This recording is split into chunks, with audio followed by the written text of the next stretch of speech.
Good morning students. ഇന്ന് മുതൽ നമ്മൾ സെക്കൻഡ് ചാപ്റ്റർ സ്റ്റാർട്ട് ചെയ്യാണ്. Second chapter terms, concepts and their use in sociology. Terms, concepts and their use in sociology. പദങ്ങളും സങ്കല്പങ്ങളും സമൂഹശാസ്ത്രത്തിൽ അവയുടെ ഉപയോഗവും. അതാണ് നമ്മുടെ രണ്ടാമത്തെ ചാപ്റ്റർ ആയിട്ട് വരുന്നത്. ഈ ഒരു ചാപ്റ്ററിൽ പറയുന്നത് നമ്മൾ പഠിക്കുന്നത് എന്താണെന്ന് വെച്ചിട്ടുണ്ടെങ്കിൽ സോഷ്യോളജിയിൽ സാധാരണ ഉപയോഗിക്കുന്ന ചില പദങ്ങളും സങ്കല്പങ്ങളൊക്കെയാണ് ഇതിൽ വരുന്നത്. അപ്പോൾ നമുക്കറിയാം ഏതൊരു വിഷയമാണെങ്കിലും അതിൽ ചില സാങ്കേതിക പദങ്ങളും ചില സങ്കല്പങ്ങളൊക്കെ ആവശ്യമായിട്ട് വരുന്നുണ്ട്. പുരാതന കാലഘട്ടത്തിൽ നിന്ന് ഇന്നത്തെ കാലത്തേക്കുള്ള മാറ്റത്തെ മനസ്സിലാക്കാനും അത് മറ്റുള്ളവരെ കൂടി അറിയിക്കാനും നമുക്ക് ഇത്തരത്തിലുള്ള പല സങ്കല്പങ്ങളും പല പദങ്ങളും ആവശ്യമാണ്. സമൂഹത്തെക്കുറിച്ചുള്ള ശാസ്ത്രീയവും ആധികാരികവുമായ ഒരു പഠനമാണ് സമൂഹശാസ്ത്രം എന്ന് നമ്മൾ പഠിച്ചു. സമൂഹശാസ്ത്രം എന്താണ്? സമൂഹത്തെക്കുറിച്ചുള്ളൊരു ശാസ്ത്രീയ പഠനമാണ്. അപ്പോൾ അത്തരത്തിലുള്ള ഒരു ശാസ്ത്രീയ പഠനമാണ് സമൂഹശാസ്ത്രം എന്ന് പറയുന്നത്.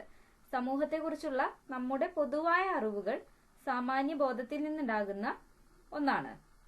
എന്നാൽ സമൂഹശാസ്ത്രം എന്ന് പറയുന്നത് സാമാന്യബോധത്തിൽ നിന്നും വ്യത്യസ്തമാണെന്ന് നമ്മൾ പറഞ്ഞു. സാമാന്യബോധം എന്ന് പറഞ്ഞാൽ അതിന് ശാസ്ത്രീയ പിന്തുണ ഇല്ല, എന്നാൽ സമൂഹശാസ്ത്രത്തിന് ശാസ്ത്രീയ പിന്തുണ ഉണ്ട്. പദങ്ങളും സങ്കല്പങ്ങളും പഠിക്കുന്നതിലൂടെ ആ വിഷയത്തെക്കുറിച്ച് ശാസ്ത്രീയമായി വിശകലനം ചെയ്യുന്നതിന് നമുക്ക് സാധിക്കും. സാമാന്യബോധത്തിൽ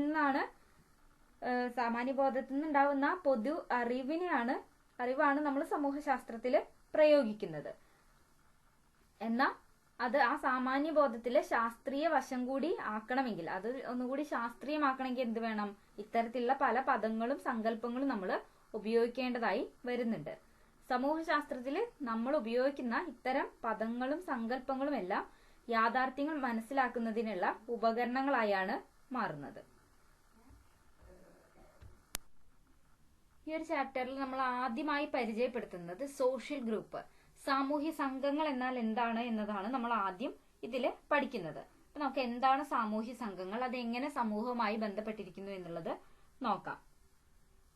നമുക്ക് എന്തറിയാം? സമൂഹശാസ്ത്രം എന്ന് പറഞ്ഞാൽ എന്താണെന്ന് അറിയാം. സമൂഹത്തെ കുറിച്ചുള്ള ഒരു ശാസ്ത്രീയ പഠനമാണ് സമൂഹശാസ്ത്രം എന്നുള്ളത് നമുക്കറിയാം.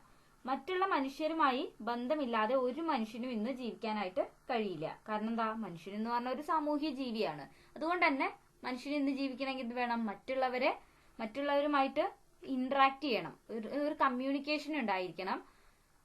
എങ്കിൽ മാത്രമേ അവർക്ക് ഇന്നത്തെ സമൂഹത്തിൽ ജീവിച്ചു പോകാനായി സാധിക്കുകയുള്ളൂ. പരസ്പര പ്രവർത്തനവും ആശയവിനിമയവും കൂട്ടായ്മ രൂപീകരിക്കലും മനുഷ്യജീവിതത്തിന് വേണ്ട അത്യാവശ്യമായ ഘടകങ്ങളാണ്. ഇതെല്ലാം തന്നെ മനുഷ്യജീവിതത്തിന്റെ സവിശേഷതകളായി നമുക്ക് പറയാവുന്നതാണ്. ഏതൊരു സമൂഹമാണെങ്കിലും അതിൽ ഒരു കൂട്ടായ്മ നിലനിൽക്കുന്നതായിട്ട് നമുക്ക് കാണാനായി സാധിക്കും. അത് ഓരോ സമൂഹത്തിലും ഓരോ രൂപത്തിലായിരിക്കും ഉണ്ടായിരിക്കുക. അപ്പോൾ ഏതൊരു സമൂഹമാണെങ്കിലും അതിൽ ഓരോ കൂട്ടായ്മ ഉണ്ടായിരിക്കും. ഈ കൂട്ടായ്മകൾ ഓരോ ഗ്രൂപ്പിലും ഓരോ തരത്തിലായിരിക്കും ഉണ്ടായിരിക്കുക. അതിന്റെ രൂപത്തിൽ വ്യത്യാസം ഉണ്ടായിരിക്കും. അപ്പൊ സാമൂഹ്യ സംഘം എന്താണുള്ളത് പറയാം. രണ്ടോ അതിലധികമോ വ്യക്തികൾ നേരിട്ടോ അല്ലാതെയോ ബന്ധപ്പെടുകയും ആശയവിനിമയം നടത്തുകയോ ചെയ്യുമ്പോൾ സാമൂഹ്യ സംഘങ്ങൾ അല്ലെങ്കിൽ സോഷ്യൽ ഗ്രൂപ്പ്സ് ഉണ്ടാകുന്നു. എങ്ങനെയാണ് സോഷ്യൽ ഗ്രൂപ്പ്സ് ഉണ്ടാകുന്നത്? രണ്ടോ അതിലധികമോ വ്യക്തികൾ നേരിട്ടോ അല്ലാതെയോ ബന്ധപ്പെടുകയോ ആശയവിനിമയം നടത്തുകയോ ചെയ്യുമ്പോൾ ഒരു സാമൂഹ്യ സംഘം രൂപം കൊള്ളുന്നു. അവ ഇങ്ങനെ രൂപം കൊള്ളുന്നത് ഒരു പൊതുവായ ലക്ഷ്യങ്ങൾ നേടിയെടുക്കുന്നതിന് വേണ്ടിയായിരിക്കും. അപ്പോൾ പൊതുവായ ചില ലക്ഷ്യങ്ങൾ ഉണ്ടായിരിക്കും. ആ ലക്ഷ്യങ്ങൾ നേടിയെടുക്കുന്നതിന് വേണ്ടിയിട്ടായിരിക്കും വ്യക്തികൾ ഇത്തരത്തിലുള്ള സാമൂഹ്യ സംഘങ്ങൾ രൂപീകരിക്കുന്നത്. അപ്പൊ എന്താണ് സാമൂഹ്യ സംഘം എന്ന് പറഞ്ഞു? സാമൂഹ്യ സംഘം എന്ന് പറഞ്ഞാൽ രണ്ടോ അതിലധികമോ വ്യക്തികൾ നേരിട്ടോ അല്ലാതെയോ ബന്ധപ്പെടുകയും ആശയവിനിമയം നടത്തുകയും ചെയ്യുമ്പോഴാണ് സാമൂഹ്യ സംഘങ്ങൾ രൂപപ്പെടുന്നത്. അവരൊരു പൊതുവായ ലക്ഷ്യം നേടിയെടുക്കുന്നതിന് വേണ്ടിയിട്ടായിരിക്കും ഇത്തരത്തിലുള്ള സാമൂഹ്യ സംഘങ്ങൾ രൂപീകരിക്കുന്നുണ്ടായിരിക്കുക. എന്നാൽ ജനങ്ങളുടെ ഇത്തരത്തിലുള്ള ഏതൊരു ഒത്തുകൂടലിനെ, ഏതൊരു സംഘം ചേരലിനെ നമുക്ക് എന്ത് പറയാൻ പറ്റില്ല? സാമൂഹ്യ സംഘങ്ങൾ എന്ന് വിളിക്കാനായി സാധിക്കില്ല. ജനങ്ങളുടെ ഏതൊരു സംഘം ചേരലിനെയോ ഏതൊരു കൂട്ടായ്മയെയും നമുക്ക് എന്ത് പറയാൻ പറ്റില്ല? സാമൂഹ്യ സംഘം അല്ലെങ്കിൽ സോഷ്യൽ ഗ്രൂപ്പ് എന്ന് പറയാനായിട്ട് കഴിയില്ല. അപ്പൊ ഈ റെയിൽവേ സ്റ്റേഷനിലൊക്കെ ഉള്ള കാര്യം നോക്കുകയാണെങ്കിൽ അവിടെ ആളുകൾ ചിലപ്പോൾ അവർ സ്ഥിരമായി കണ്ടുമുട്ടുന്നവരായിരിക്കും, എന്നാൽ അവർ തമ്മിൽ യാതൊരു ബന്ധവും ഉണ്ടായിരിക്കില്ല. അപ്പൊ അത്തരത്തിലുള്ള ഗ്രൂപ്പുകളും ഉണ്ടാകുന്നുണ്ട്. അത്തരം ഗ്രൂപ്പുകളെ നമുക്ക് ഒരിക്കലും സാമൂഹ്യ സംഘങ്ങൾ എന്ന് വിളിക്കാൻ പറ്റില്ല. അത്തരം സംഘങ്ങളെ പറയുന്ന പേരാണ് quasi groups. It's also an aggregates that are simply collection of people who are in the same place at the same time but share no definite connection with one another. ഒരേ സമയം ഒരേ സ്ഥലത്ത് ഒത്തുകൂടുന്നവരായിരിക്കും, എന്നാൽ അവർ തമ്മിൽ യാതൊരു കണക്ഷനും യാതൊരു ബന്ധവും ഉണ്ടായിരിക്കില്ല. അത്തരം ഗ്രൂപ്പുകളെയാണ് നമ്മൾ ക്വാസി ഗ്രൂപ്പ്സ് അല്ലെങ്കിൽ അർദ്ധ സംഘങ്ങൾ എന്ന് പറയുന്നത്. ഒരേ സമയം ഒരേ സ്ഥലത്ത് ഒത്തുകൂടുന്ന ജനങ്ങളുടെ ആളുകളുടെ സംഘം, അതിനൊരിക്കലും നമുക്ക് എന്ത് പറയാൻ പറ്റില്ല, സാമൂഹ്യ സംഘം എന്ന് പറയാൻ പറ്റില്ല. ഇത്തരം ജനങ്ങളുടെ ആ സഞ്ചയത്തെ, ആ അഗ്രിഗേറ്റിനെ എന്താണ് വിളിക്കുന്നത്?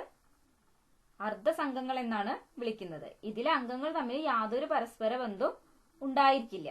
അതാണ് ക്വാസി ഗ്രൂപ്പ്സ് എന്ന് പറയുന്നത്. ഇനി ഇതിന്റെ പ്രത്യേകതകളാണ് പറയുന്നത്.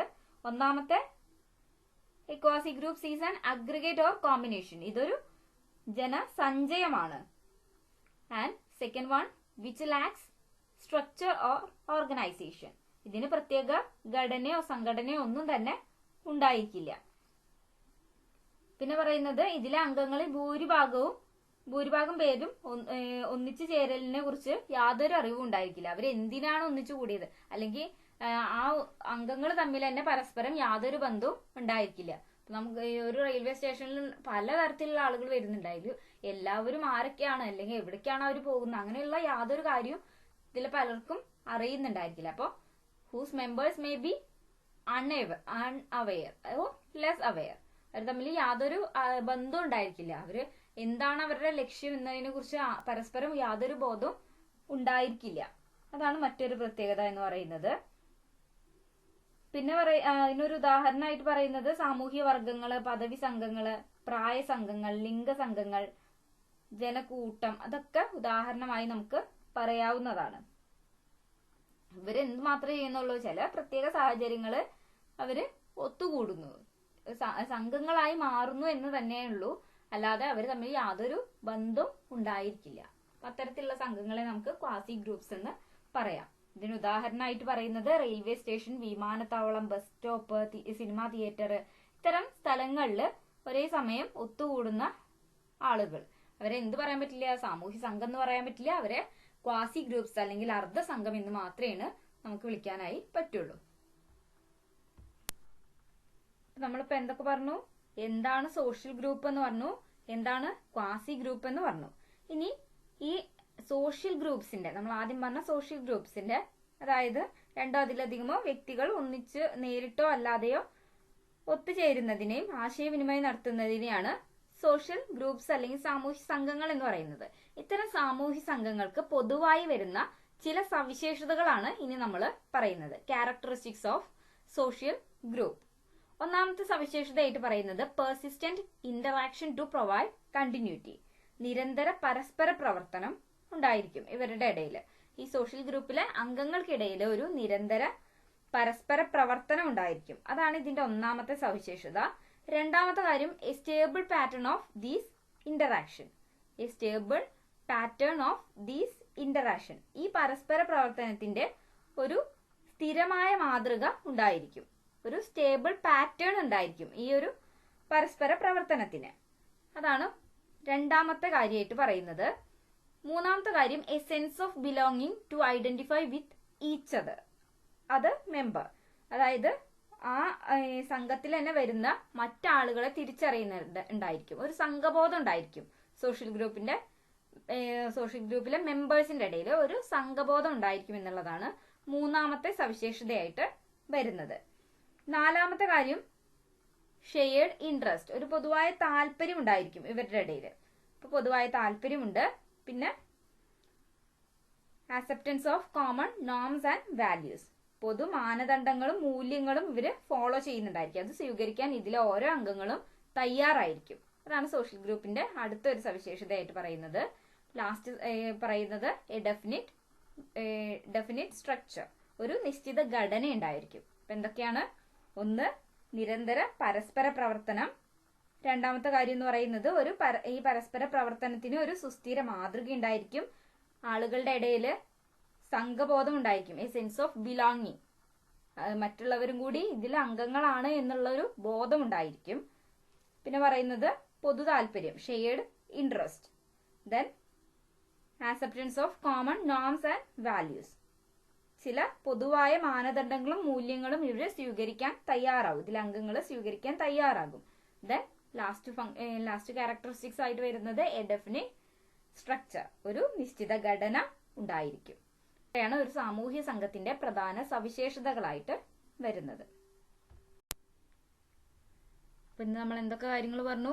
എന്താണ് സോഷ്യൽ ഗ്രൂപ്പ്, സാമൂഹ്യ സംഘം എന്നാൽ എന്താണ് എന്ന് പറഞ്ഞു. അതിൽ തന്നെ എല്ലാ സംഘങ്ങളും സാമൂഹ്യ സംഘങ്ങളല്ല, അങ്ങനെ അല്ലാതെ വരുന്ന ചില സംഘങ്ങളുണ്ട്. അതിന്റെ ഒരു ഉദാഹരണമാണ് ക്വാസി ഗ്രൂപ്പ്സ്. അപ്പൊ എന്താണ് ക്വാസി ഗ്രൂപ്പ്സ് അല്ലെങ്കിൽ അർദ്ധ സംഘങ്ങൾ എന്നാൽ എന്താണ് എന്ന് പറഞ്ഞു, അതിന് ഉദാഹരണം പറഞ്ഞു. പിന്നെ സാമൂഹ്യ സംഘങ്ങളുടെ പൊതുവായി വരുന്ന ചില പ്രത്യേകതകൾ, കുറച്ച് ക്യാരക്ടറിസ്റ്റിക്സും ഇന്നത്തെ ക്ലാസ്സിൽ നമ്മൾ പറഞ്ഞു. എന്തെങ്കിലും സംശയം ഉണ്ടെങ്കിൽ നിങ്ങൾക്ക് വിളിക്കാം. അടുത്ത ക്ലാസ്സിൽ നമ്മൾ വിവിധ തരം സംഘങ്ങളെ കുറിച്ചാണ് പറയുന്നത്. പ്രൈമറി, സെക്കൻഡറി, അതേപോലെ community, society, in group, out group, reference group, peer group, അങ്ങനെ ചില ഗ്രൂപ്പ്സുകളെ കുറിച്ച്, വിവിധ തരം സംഘങ്ങളെ കുറിച്ചാണ് ഇനി നമ്മൾ അടുത്ത ക്ലാസ്സിൽ പറയുന്നത്. ഇതിൽ നിങ്ങൾക്ക് എന്തെങ്കിലും സംശയം ഉണ്ടെങ്കിൽ ചോദിക്കാം. പിന്നെ ഇത്രയാണ് പറയാനുള്ളത്. താങ്ക്